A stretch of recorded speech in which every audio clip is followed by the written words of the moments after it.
Hello students, today we are going to study the first chapter of biology class 11th, that is the living world. In this video we are going to talk about diversity of living world. तो इस video में मैं class 11th biology chapter 1 जिसका नाम है the living world, तो the living world में मैं डाइवर्सिटी ऑफ लिविंग वर्ल्ड के बारे में बताऊंगी। पिछले वीडियो में मैंने द लिविंग वर्ल्ड के बारे में बताया था, तो पिछले वीडियो को देखने के लिए आप हमारे प्लेलिस्ट में, हमारे चैनल के प्लेलिस्ट में जाकर देख सकते हैं। तो आज मैं स्टडी करूंगी डाइवर्सिटी ऑफ लिविंग वर्ल्ड। तो जितने भी 11th क्लास के स्टूडेंट्स हैं और जो कंपटीशन की तैयारी कर रहे हैं, तो प्लीज़ आप हमारे चैनल के साथ ज्वाइन कर लें, हमारे चैनल के साथ जुड़ जाएं। ठीक है, okay, now start. Diversity in living world, जिसे कहते हैं जीव जगत में विविधता, यानी लिविंग वर्ल्ड में डाइवर्सिटी कैसे आया, आखिर इसमें जो विविधता है यानी जो वेरिएशन है, चेंजिंग है, वो कैसे आया, वो चेंज क्या है, वो वेरिएशन क्या है, आखिर क्या चीज़ देख करके हम उसमें वेरिएशन लाएं, उसमें डाइवर्सिटी लाएं, आखिर क्या देखें हम इस लिविंग वर्ल्ड में। तो चलिए स्टार्ट करते हैं। If you look at the environment around us we get to see many varieties of organisms. तो अगर हम अपने आसपास के इन्वायरमेंट में देखें तो हमें बहुत सारे ऐसे ऑर्गेनिजम्स हैं जिसकी बहुत सारी वेराइटीज़ देखने को मिलती है। In every part of earth, whether it is water, land, mountains, forest, desert, ocean, many type of animals and groups of plants are found. तो हम पाते हैं कि अर्थ में बहुत टाइप्स के, चाहे वो वाटर में प्रेजेंट हो, चाहे वो लैंड में हो, चाहे वो माउंटेन में हो, चाहे वो फॉरेस्ट में हो, चाहे वो डिज़र्ट में हो, लेक में हो यानी झील में, ओशन में यानी सागर में हो, तो ये सब जो जगह हैं यहाँ पे क्या होते हैं, बहुत टाइप्स के एनिमल्स या प्लांट्स पाए जाते हैं। Many organisms are present in the environment around us but we can not see them, such as bacteria, virus, fungi. तो बहुत सारे ऐसे ऑर्गेनिजम्स हैं जो हमारे आसपास के इन्वायरमेंट में मौजूद हैं, बट हम इन्हें नहीं देख पाते हैं, जैसे कि बैक्टीरिया, वायरस, फंजाई। ठीक है, क्योंकि ये क्या है, माइक्रो ऑर्गेनिजम्स है, इसे देखने के लिए हमें माइक्रोस्कोप की ज़रूरत पड़ती है। Next, in this way if we carefully observe the organisms found in the surrounding area, then we see a long range of diversity in them। तो हम क्या पाते हैं कि जो हमारे वातावरण में जो मौजूद होते हैं, जैसे कि बैक्टीरिया, वायरस, फंजाइम, हम तो इन्हें नहीं देख पाते हैं। तो इस प्रकार यदि हम अपने आसपास के एरिया में पाए जाने वाले ऑर्गेनिजम्स को ध्यान से क्या करें, यानी केयरफुली तरीके से उसे ऑब्जर्व करें, तो हमें इनमें क्या दिखाई देगा, हमें उनमें कुछ डाइवर्सिटी देखने को मिलेगी, कुछ लॉन्ग रेंज में डाइवर्सिटी देखने को मिलेगी। तो this diversity found in organism is called biodiversity. तो इसी डाइवर्सिटी को हम लोग क्या बोलते हैं, बायोडाइवर्सिटी, यानी कि ऑर्गेनिजम्स में जो बायोडाइवर्सिटी यानी ऑर्गेनिजम्स में जो डाइवर्सिटी होती है, वो डाइवर्सिटी अलग अलग रेंज में होता है, चाहे वो प्लांट्स हो, चाहे वो ऑर्गेनिजम्स हो, यानी कि चाहे वो एनिमल्स हो। तो ये दो ऑर्गेनिजम्स क्या है, प्लांट्स और एनिमल्स। तो प्लांट्स में प्लांट्स के वैरायटी होते हैं, एनिमल्स में एनिमल्स के वैरायटीज़ होते हैं। तो कहीं ना कहीं उनमें हम कुछ ऐसे रेंज देखते हैं, कुछ ऐसे लॉन्ग रेंज देखते हैं जो उनमें क्या पाई जाती है, डाइवर्सिटी, विविधता, अलगाव होता है, उनमें कुछ चेंजिंग होता है, उनमें कुछ वेरिएशंस होता है।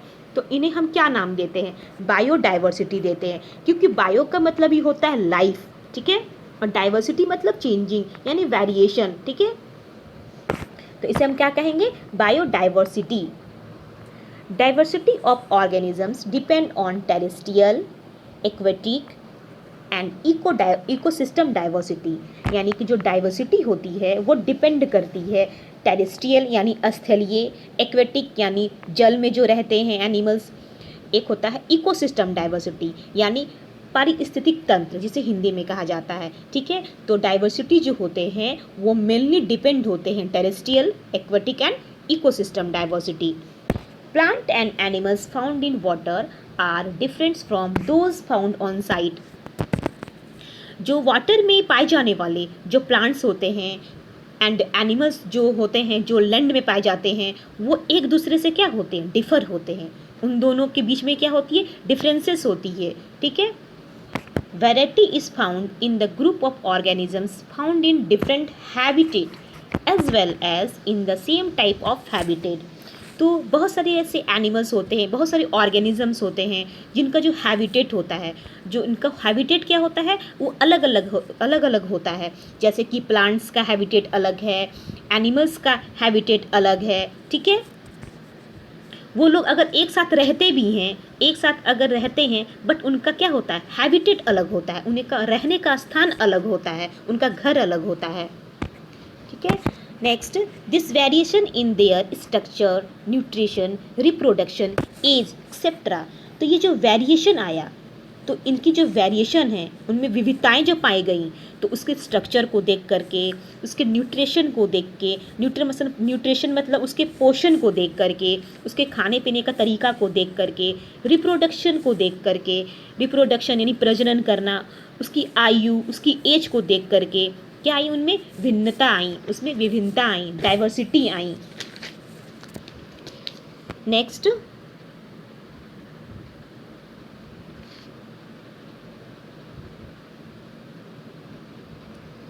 इस टाइप ऑफ प्लांट्स और animals from a single species. तो कुछ ऐसे प्लांट्स होते हैं, कुछ ऐसे एनिमल्स होते हैं, ठीक है, उसमें क्या होती है, एक स्पीसीज पाई जाती है। स्पीसीज मतलब जाति, क्योंकि आप प्लांट्स की वैरायटी देखते हैं तो प्लांट्स तो एक टाइप के नहीं होते हैं, बहुत टाइप के होते हैं, यानी उसकी स्पीसीज बहुत सारी होती हैं। एनिमल्स होते हैं तो वैसे ही एनिमल्स की बहुत सारी स्पीसीज होती हैं, ठीक है। एनिमल्स तो एक टाइप के नहीं होते हैं, यानी कि प्लांट्स, चाहे प्लांट्स हो चाहे एनिमल्स हो, सबकी स्पीसीज होती हैं, ठीक है। All the vegetation community found on earth are called flora and animal community is called fauna. जैसे कि जितने भी, यानी हमारे अर्थ में जितने भी वेजिटेशन कम्युनिटी यानी वनस्पति समुदाय, यानी पेड़ पौधे वाले जो कम्युनिटी होते हैं उनको क्या कहते हैं हम लोग, फ्लोरा कहते हैं, ठीक है। एंड एनिमल कम्युनिटी, हमारे अर्थ में जितने भी जंतु के समुदाय होते हैं यानी एनिमल्स की कम्युनिटी होती है तो उसे हम लोग फौना कहते हैं। तो स्टूडेंट्स, आपको ये दोनों चीज़ ज़रूर याद रखना है क्योंकि ये दोनों बहुत ही ज़्यादा इंपॉर्टेंट क्वेश्चंस हैं। ये सब क्वेश्चन सारे कॉम्पिटिटिव एग्ज़ाम में भी पूछे जाते हैं एंड स्कूल्स के एग्ज़ाम में भी पूछे जाते हैं। तो आपको ये याद रखना है, वेजिटेशन कम्युनिटी को कहते हैं जो हमारे अर्थ में प्रेजेंट होते हैं उसे फ्लोरा कहते हैं, एंड जो एनिमल कम्युनिटी होते हैं हमारे अर्थ में उसे फौना कहते हैं। एंड देन नेक्स्ट है टाइप ऑफ बायोडाइवर्सिटी। हमने पढ़ा अभी बायोडाइवर्सिटी क्या है, ठीक है। अब होती है टाइप्स ऑफ बायोडाइवर्सिटी, जैव विविधता के स्तर, इसका टाइप क्या है, आखिर हम उस किस टाइप में उसे बांटते हैं बायोडाइवर्सिटी को। तो diversity in organisms in mainly found in 3 level, यानी डाइवर्सिटी ऑर्गेनिजम्स में जो डाइवर्सिटी होती है उसे मेनली हम लोग 3 लेवल्स में क्या करते हैं, पाते हैं। नेक्स्ट, तो फर्स्ट नंबर है genetic diversity and second number species diversity and third number ecological diversity, यानी ये 3 डाइवर्सिटी है जिसे हम ऑर्गेनिजम्स में क्या करते हैं, मुख्य 3 रूप से उसे उसमें पाते हैं। ऑर्गेनिजम्स में ये तीनों डाइवर्सिटी देखने को मिलती है मुख्य रूप से। तो फर्स्ट पढ़ेंगे हम लोग जेनेटिक डाइवर्सिटी के बारे में। Genetic diversity is found in various species of animals and plants. जो जेनेटिक डाइवर्सिटी होती है वो बहुत सारे एनिमल्स और प्लांट्स में क्या होती है, इसके स्पीसीज के जेनेटिक में पाई जाती है। जैसे कि जो जेनेटिक होता है, जेनेटिक क्या है, जैसे कि जीन, डीएनए, ये सब क्या है, जेनेटिक मटेरियल है। मान लीजिए एक कम्युनिटी का कोई एनिमल्स हो या प्लांट्स हो, तो उसकी जो वंश बढ़ेगी, उसकी जो स्पीसीज बढ़ेगी, तो उसमें क्या आएगा, वेरिएशन आएगा। ऐसा तो कोई ज़रूरी नहीं है कि कोई अगर एक एनिमल है तो उसके आने वाले जो स्पीसीज होंगे वही सेम होंगे, वैसा तो नहीं है। उसमें कुछ वेरिएशंस आ जाते हैं। तो उसमें वेरिएशंस कैसे आएंगे, किसके थ्रू आएंगे, जेनेटिक के थ्रू। ठीक है, जेनेटिक यानी अनुवांशिक। Species is slightly different from the other species. अभी अभी हमने बताया कि जो स्पीसीज होते हैं यानी जो प्रजाति होती हैं वो अपने प्रजाति से कुछ अलग भी हो सकती है। ठीक है, यानी एक ही तरह के प्रजाति हमारे अर्थ में प्रेजेंट नहीं होते हैं, चाहे वो प्लांट्स के प्रजाति हों चाहे वो एनिमल्स की प्रजाति हों। This diversity is due to variation in the structure of the gene. तो ये जो डाइवर्सिटी है ड्यू टू वेरिएशन, यानी उसमें जो चेंजिंग हुआ, हमारे जो एनिमल्स हैं, जो प्लांट्स हैं, इसकी जो स्पीसीज हैं, तो इसके स्पीसीज एक दूसरे से क्यों डिफर होते हैं, तो किसके कारण, ड्यू टू वेरिएशन। ठीक है, तो वो वेरिएशन किस में आता है, जीन्स में वेरिएशन आते हैं। ठीक है, जीन क्या होते हैं, जीन क्या है, जीन एक जेनेटिक मटेरियल, जीन क्या है, जेनेटिक मटेरियल है। ये क्या करते हैं, कैरेक्टर्स को वन जनरेशन से नेक्स्ट जनरेशन में ट्रांसफ़र करते हैं। इसीलिए अगर मान लीजिए किसी एनिमल्स या प्लांट्स का एक कैरेक्टर है तो वो कैरेक्टर उसके नेक्स्ट जनरेशन में जाएगा, तो वो कैरेक्टर में क्या होता है, कुछ वेरिएशंस आते हैं, बदलाव आते हैं। ठीक है, then next, for example if we look at mango plants, more than 1,000 species of them are found in India. Similarly, many species of wheat, maize, etc. are present on the earth. जैसे कि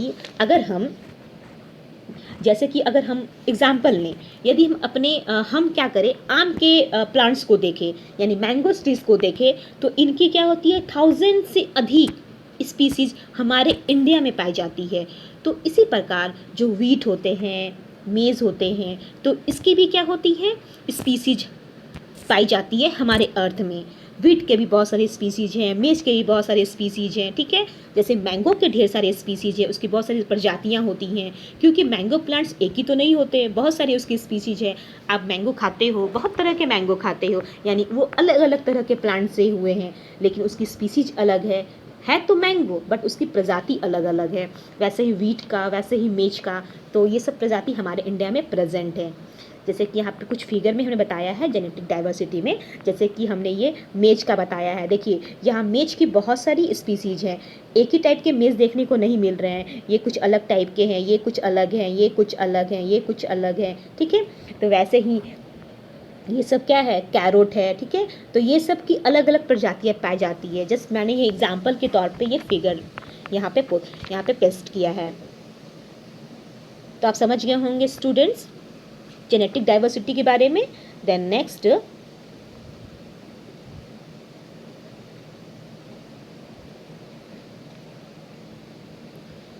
है species diversity. ठीक है, तो ये species diversity क्या है, India is the country where the highest biodiversity is found. तो इंडिया एक ऐसा कंट्री है जहाँ पे सबसे ज़्यादा क्या पाया जाता है, बायोडाइवर्सिटी।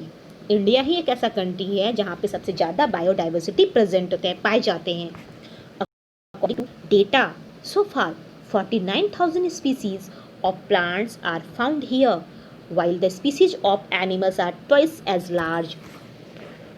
अब तक का जो डेटा तैयार हुआ है उसके अकॉर्डिंग 49,000 प्लांट्स की स्पीसीज यहाँ पाई जाती है, जबकि एनिमल्स की जो स्पीसीज होती है इसकी दुगनी है। ठीक है, ट्वाइस एज लार्ज, एनिमल्स की स्पीसीज प्लांट्स से क्या है, दुगनी है।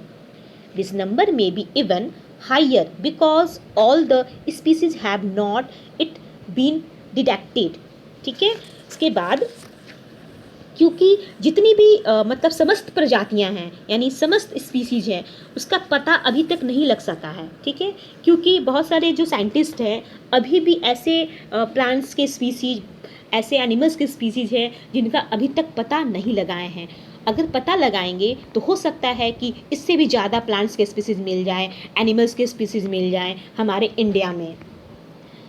The Eastern Himalayas and the Southern Ghat region have been considered hotspot where new species of plants and animals are found.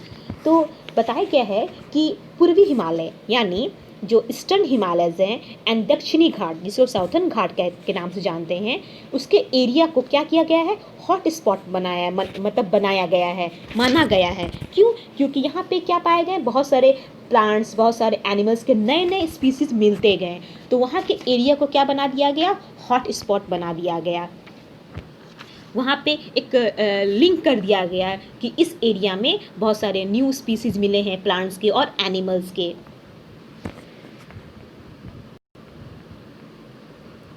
जैसे कि हमने कुछ फिगर बनाया है स्पीसीज डाइवर्सिटी, जैसे देख हमने बताया स्पीसीज यानी प्रजातियाँ, जैसे कि यहाँ डॉग के स्पीसीज हैं ढेर सारे, देखिए कितने सारे अलग अलग डॉग्स हैं, ठीक है, डॉग्स की अलग अलग प्रजातियाँ हैं। वैसे ही टाइगर है, टाइगर की भी बहुत सारी प्रजातियाँ हैं, या फ्रॉग है, या फ्रॉग के बहुत सारी प्रजातियाँ, यानी फ्रॉग के स्पीसीज, ये फ्रॉग कोई भी एक जैसे दिखने में नहीं लग रहे हैं, यानी इसकी क्या है, ये स्पीसीज है।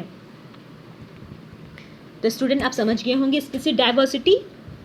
Then next ecological diversity. अब ये इकोलॉजिकल डाइवर्सिटी कैसे आया, ठीक है, apart from being with each other different types of species in an ecosystem also have relationship with their environment। तो जो हमारे इकोलॉजिकल डाइवर्सिटी है, किसी भी इकोसिस्टम में डिफरेंट टाइप के क्या होते हैं, स्पीसीज एक दूसरे के साथ होने के अलावा अपने इन्वायरमेंट से क्या करते हैं, रिलेशनशिप बना के रखते हैं, ठीक है।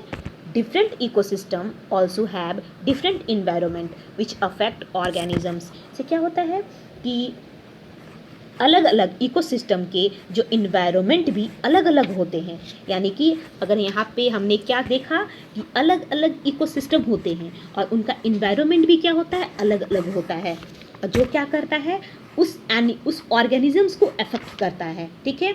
जैसे कि अलग अलग इकोसिस्टम है, तो अलग अलग इकोसिस्टम जो प्लांट्स होंगे, एनिमल्स होंगे, तो वो अपने इन्वायरमेंट के अकॉर्डिंग अफेक्ट होंगे, प्रभावित होंगे, ठीक है। फॉर एग्जाम्पल जैसे एनिमल्स और plant found in the desert adapt themselves according to the environment, ठीक है। जैसे कि रेगिस्तान यानी डिजर्ट में पाए जाने वाले जो एनिमल्स होते हैं, प्लांट्स होते हैं, वो अपने आप को वहाँ के इन्वायरमेंट के अकॉर्डिंग ढाल लेते हैं, एडेप्ट कर लेते हैं, वहाँ के वातावरण के अनुसार क्या करते हैं, उसे अनुकूल बना देते हैं, ठीक है। सिमिलरली इसी प्रकार there are forest ecosystem, grassland ecosystem, desert ecosystem in which diversity of organisms is found. तो वैसे ही क्या होता है, फॉरेस्ट इकोसिस्टम यानी वन वाला इकोसिस्टम, ठीक है, ग्रासलैंड इकोसिस्टम यानी मैदानी भाग वाला इकोसिस्टम, एंड डिजर्ट इकोसिस्टम मरुस्थल वाला इकोसिस्टम जो होते हैं, इसमें भी क्या पाई जाती हैं, इसमें भी डाइवर्सिटी पाई जाती हैं। जैसे कि फॉरेस्ट इकोसिस्टम में जो जंगल पे रहने वाले जो एनिमल्स हैं, प्लांट्स हैं, उनमें भी क्या पाई जाएगी, डाइवर्सिटी पाई जाएगी। वो भी क्या करेंगे, अपने इन्वायरमेंट के अकॉर्डिंग एडेप्ट हो जाएंगे। जैसे कि आपका ग्रासलैंड है, तो ग्रासलैंड में क्या होगा, छोटे मोटे ग्रास होंगे, ठीक है, ट्रीज़ होंगे, तो वो भी क्या करेंगे, अपने इन्वायरमेंट के अकॉर्डिंग वहाँ पे अडेप्ट हो जाएंगे।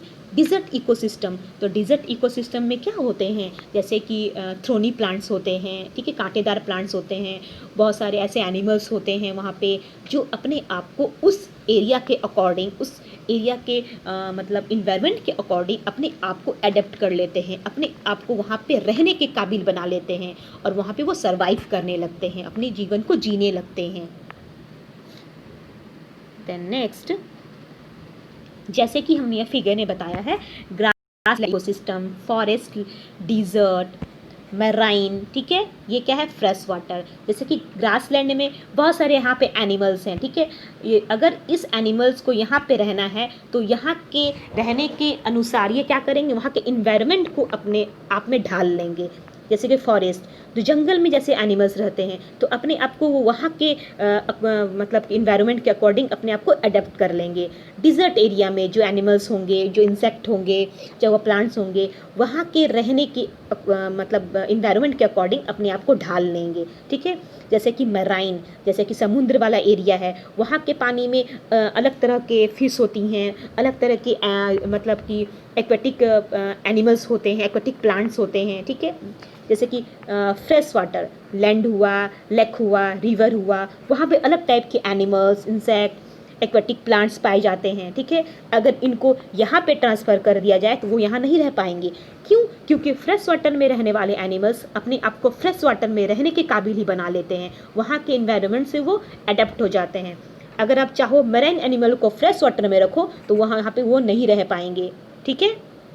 क्यों? क्योंकि मराइन वाटर में रहने वाले जो एनिमल्स होते हैं वो मराइन वाटर में रहने पे क्या करते हैं, खुद को अडेप्ट कर लेते हैं, ठीक है।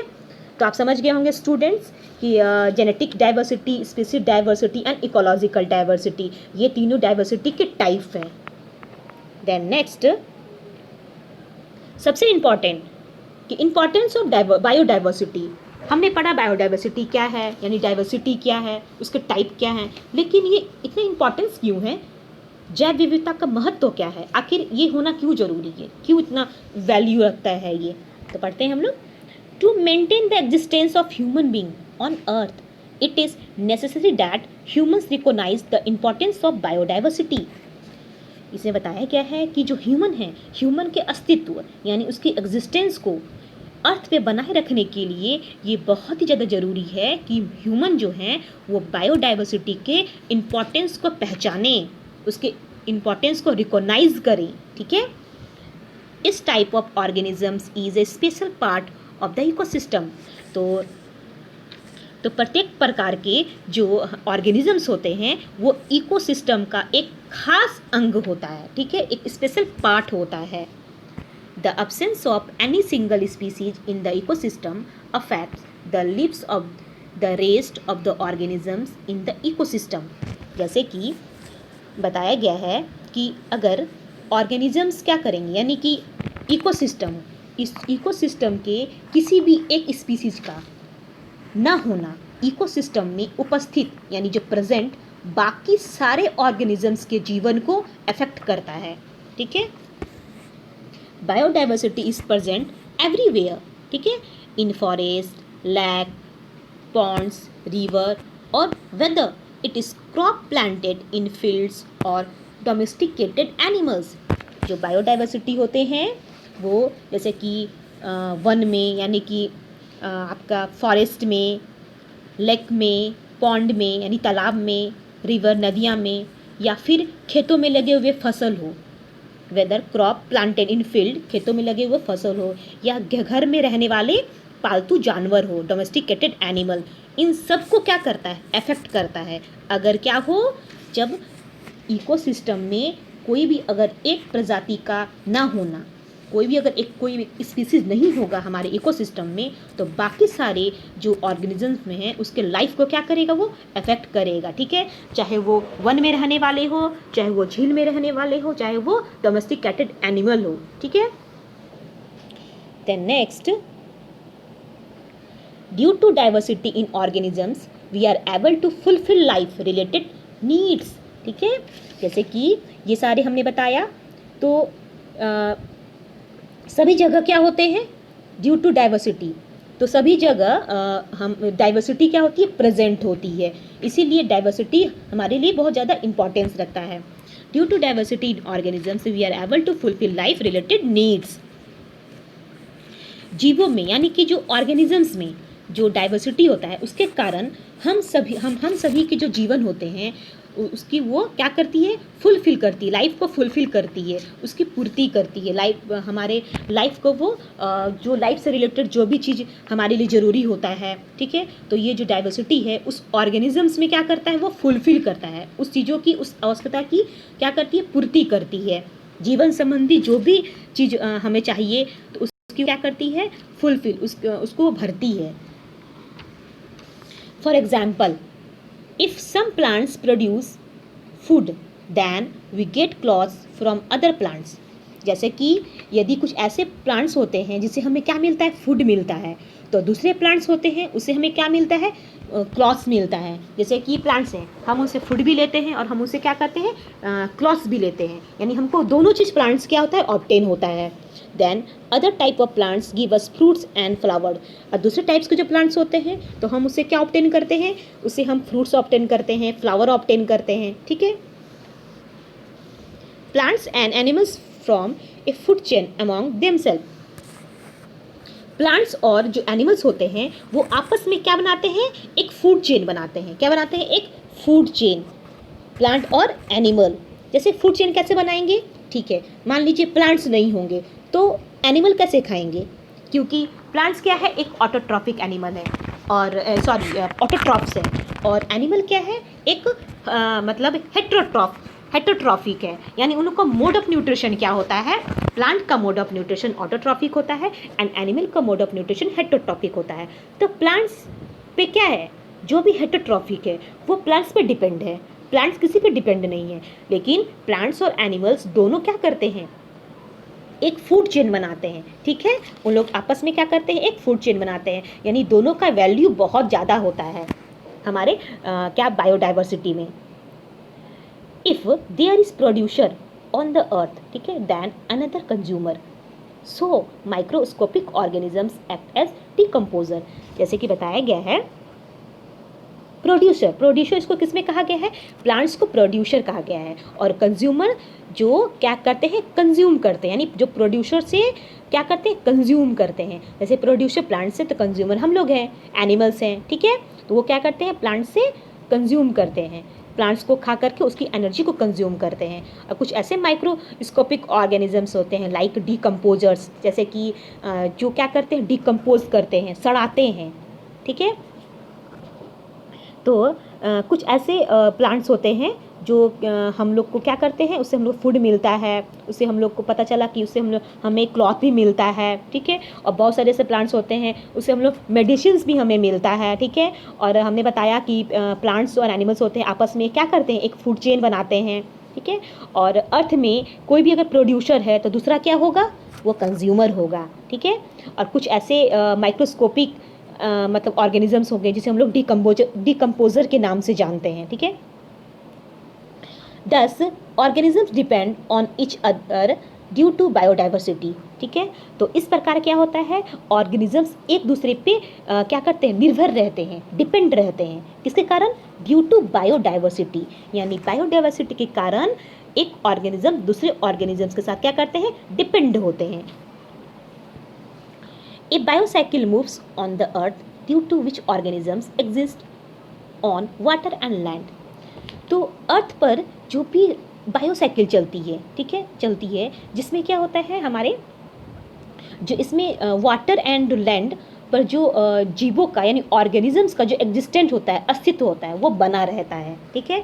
यानी हमारे अर्थ में एक बायोसाइकिल चलता है, और उस बायोसाइकिल के दौरान क्या होता है, जो हमारे वाटर में रहने वाले जो एनिमल्स होते हैं, मतलब ऑर्गेनिजम्स होते हैं, जो लैंड में रहने वाले ऑर्गेनिजम्स होते हैं, उसका एक अस्तित्व बना होता है, उसका एक एग्जिस्टेंस बना होता है, ठीक है। देन नेक्स्ट,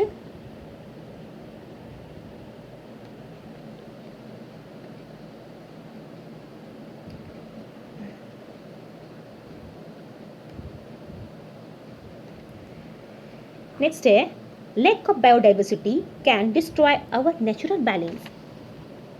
मान लीजिए कि हमारी बायोडाइवर्सिटी में अगर कमी आ जाए तो हमारा क्या होगा, नेचर बैलेंस नहीं रहेगा, हमारा नेचर डिस्ट्रॉय हो जाएगा। तो lack of biodiversity can destroy our natural balance, यानी कि अगर बायोडाइवर्सिटी नहीं होती है तो प्राकृतिक संतुलन क्या हो जाएगा, नष्ट हो जाएगा। फॉर एग्जाम्पल, तो हम लोग एग्जाम्पल के थ्रू समझेंगे, the frog eats insect as food. जो फ्रॉग होते हैं वो क्या करते हैं, भोजन के रूप में यानी फूड के रूप में किसको खाते हैं, इंसेक्ट को खाते हैं। Due to the increase in the number of frog there has been an increase in the number of insect, moths and mosquitoes that ruin the crop.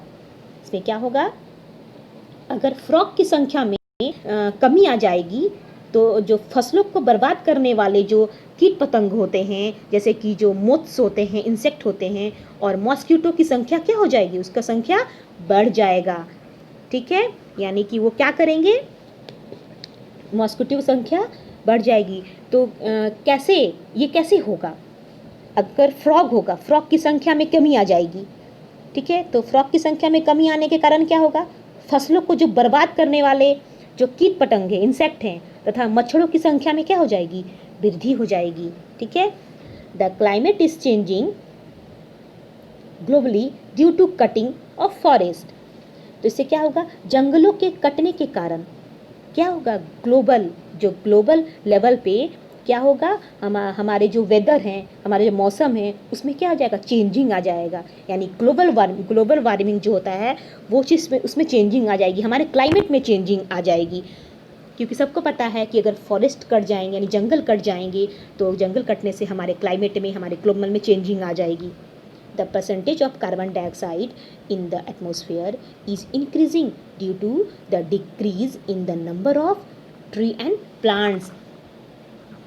पेड़ पौधे की संख्या में कमी आने के कारण क्या होगा, हमारे एटमॉस्फेयर में जो कार्बन डाइऑक्साइड है उसका परसेंटेज बढ़ जाएगा। ठीक है, ठीक है, thus a decrease in biodiversity can destroy the natural balance. तो इस प्रकार क्या होगा, बायोडाइवर्सिटी में कमी आएगी तो हमारा जो नेचुरल बैलेंस है वो नष्ट हो जाएगा, डिस्ट्रॉय हो जाएगा। इसलिए सभी स्टूडेंट को पता चल गया होगा कि बायोडाइवर्सिटी क्यों इतना इम्पोर्टेंस होता है। ठीक है, ये हमारे ऑर्गेनिजम्स को एक एग्जिस्टेंस में रखता है, उसके अस्तित्व को बनाए रखता है, हमारे उसके लाइफ को। ठीक है, जो अर्थ में जितने भी एनिमल्स होते हैं, जितने भी प्लांट्स होते हैं, उसका एक एग्जिस्टेंस होता है, उसका अपना एक अस्तित्व होता है, जीने का तरीका होता है, सर्वाइव करने का तरीका होता है। ठीक है, तो क्या होता है, सब एक दूसरे पे डिपेंड हैं, एक साथ रहते हुए भी एक दूसरे पे डिपेंड हैं। ठीक है, यही होता है हमारा बायोडाइवर्सिटी। तो स्टूडेंट्स आप समझ गए होंगे। ठीक है, thanks for watching my video. तो वीडियो को देखने के लिए बहुत बहुत सारा थैंक्स। एंड आप लोग हमारे चैनल के साथ ज़रूर जुड़ें। अगर कुछ भी प्रॉब्लम हो तो आप कमेंट बॉक्स पे ज़रूर कमेंट कर सकते हैं। So thank you and bye.